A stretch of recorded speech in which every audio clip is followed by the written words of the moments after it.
Okay, I've been forced into making this video. I just taught another beginner class, and some of the people came to the class with all kinds of stuff and preconceived ideas, and so I'm just going to tell you things I learned from, one, myself, and two, from teaching lots of people how to fly fish. There's a bunch of things you should just know right off the bat that are important, and other things that are just absolutely not important, okay? I think probably the first thing is, before you buy anything, okay, you go, you know what, I want to do fly fishing. That's the first thing that comes into your head. So you go, okay, now what do I do? I'll watch a few videos on YouTube and see how hard it is, and you go, okay, that looks like fun, I think I'll do that. So number one, before you buy a rod, before you buy a reel, before you get a cool hat, pair of sunglasses, and especially a pair of polarized sunglasses. Don't get any other kind of sunglasses. Get a pair of polarized sunglasses. If you wear prescription glasses, get a pair of prescription polarized sunglasses, or at least clip-ons, or what are those things, go-overs or whatever, that are polarized. Absolutely need polarized glasses. What that allows you to do is, one, see the fish under the glare of the surface, and two, while you're waiting, you can see where you're stepping. Hugely important. Don't even think about starting to fly fish without a pair of polarized glasses. Go to Walmart, buy a pair. Cheap pair is fine. In fact, the first few years I was fishing, I'd buy the cheap pairs. You go through them pretty quickly because the surfaces scratch really easily. This pair I have here, I actually have two pairs of these, and I even have my name on them. And I bought these from one of those online companies, Zini in particular. I tend to use them a lot. I don't know why. You just plop in your prescription. You pick the frames you want. You pick the color of the lenses you want, and then you specify polarized. These are bifocals, and I got my reader part extra strong so I can look at flies and stuff. The pair was, I think it was like under $100, and these have lasted me forever. In fact, I thought I lost them for a while, and I bought a second pair. But these are easily 5-8 years old, and they're not scratched or anything. I'm absolutely surprised. So get yourself a pair of polarized sunglasses. And another thing to get is one of these things that stick on your, so you don't lose it. One of the things you're going to find with fly fishing is you're going to attach everything to some kind of a string or lanyard or something, because you will fall. Okay? Can I say this better? You will fall. And when you fall, you don't want to lose all your junk everywhere. Okay? So, sunglasses, number one. First thing to do, get sunglasses. Okay? The next thing is when you go out to buy a rod, if you can, go to a fly shop, and they might be able to help you get you a beginner fly rod. The first fly rod you get is not going to be the fly rod you have forever. A couple things happen. One is technology happens. Not so much anymore, but a few years ago that was more important. Fly rods aren't changing that much. But what you'll find is that first fly rod, you'll use it, you'll learn on it, it'll have nostalgic value, but what you'll find is that you'll develop a particular way of casting, or a particular kind of fish maybe that you're fishing, and you're going to want to get another rod. Okay? You're just going to do trust me, you're not going to just stick with one fly rod if you're serious at all about fly fishing. So don't agonize over the rod. definitely don't agonize over the reel. The reel does nothing, okay? I mean, I don't care. I'm sorry. I'll probably never get a reel endorsement, but the reel does almost nothing. The line and stuff like that, well, that's a whole nother deal. But basically, your rod, you're going to buy another rod, okay? So don't get too crazy about that. The next thing, one more thing about equipment before I get off of it. You don't need a lot of equipment. Okay, that's the other thing. You don't need like a vest and 800 things or a pack, or just get something simple. A little sling pack would be fine. And then all you got to have these zingers, okay? Mainly because they're just cool, okay? You got to have a zinger. And at the school I teach at, okay, we supply each student with a pair of hemostats. You need a pair of hemostats. That's for fly tying and for taking the hook out of the fish's mouth. And you need a pair of nippers, okay? And if the nippers have a tool on them to do a nail knot, that's even better. And if it's got a little file on it, that'll sharpen your hooks, okay? But you need, basically, this is really all you need, okay? We supply them with a lanyard too, so that they can just put it over their heads, and then their tools are, always available to them, okay? Okay, and again, you want them attached to the zinger and handies, because you can use these all the time, okay? That's all you need. You don't need anything more than that, okay?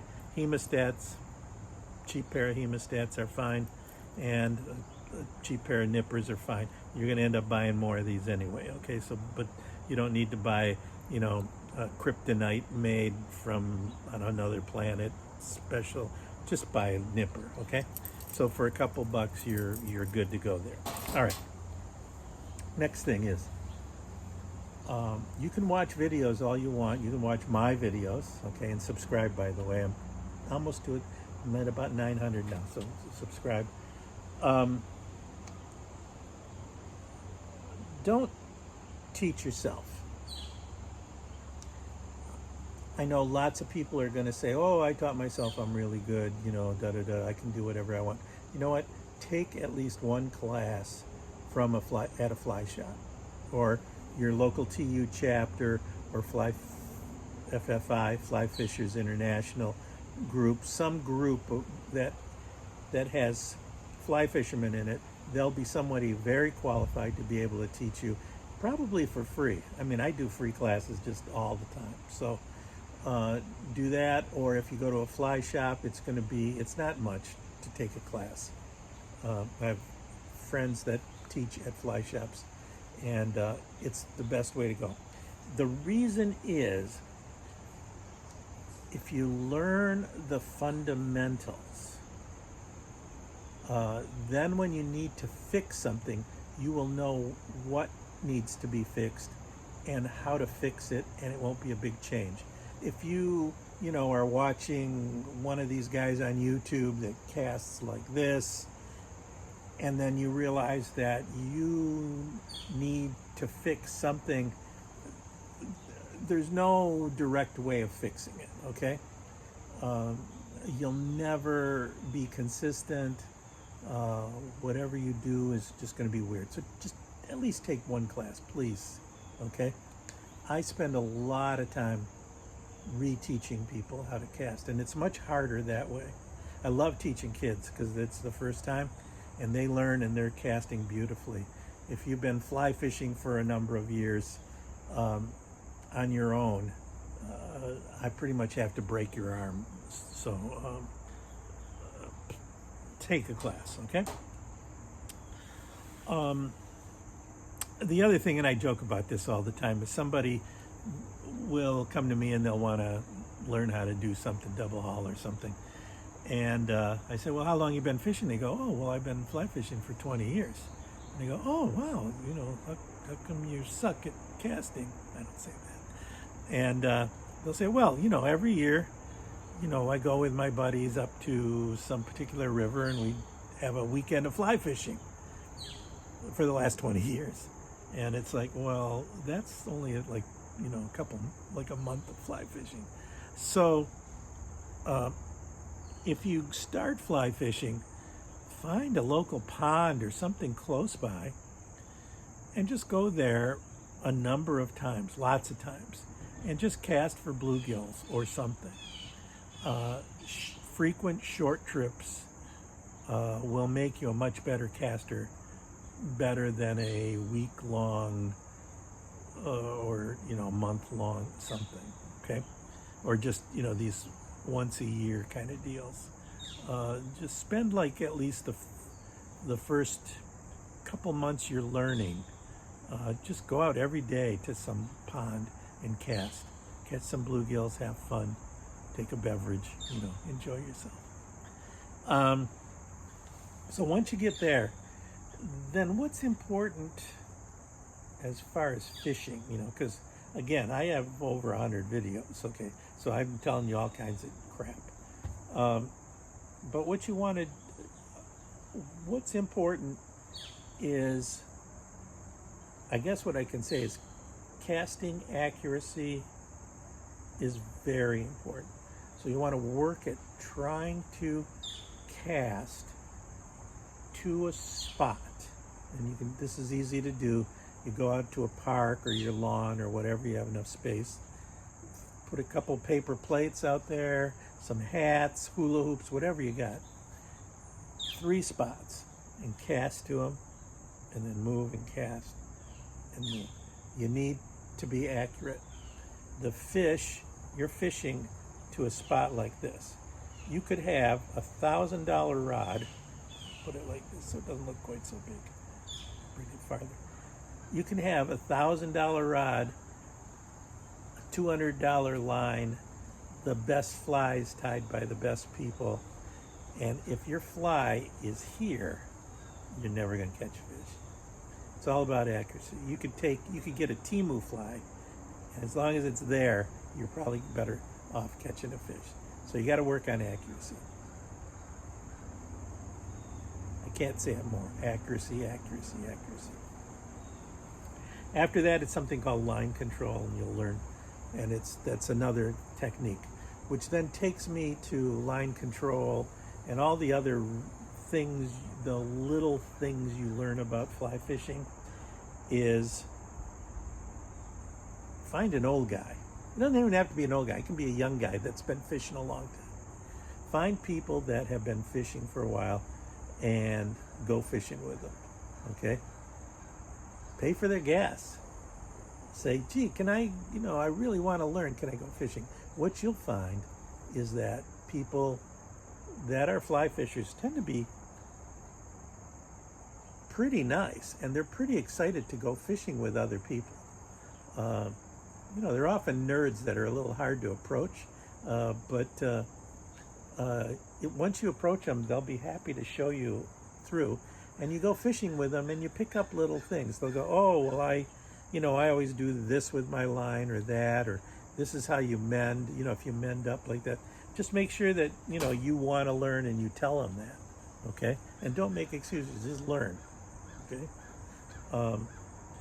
And you'll learn a lot that way. There's a number of people I went fishing with when I was younger, when I was first starting in this. And God, they just taught me a ton if you're willing to ask. If you're not going to ask, they're not going to tell you anything because they don't want to impose their stuff. But I can tell you that there was just a number of people who taught me a ton of stuff, okay? And so find somebody, say, gee, will you go out fishing with me? I'll bring the beer, bring a lunch, make it fun that you're the guy that they want to go out fishing with, okay? Say, that Mike's great. He always brings sandwiches and beer and cookies. And you'll learn a lot that way.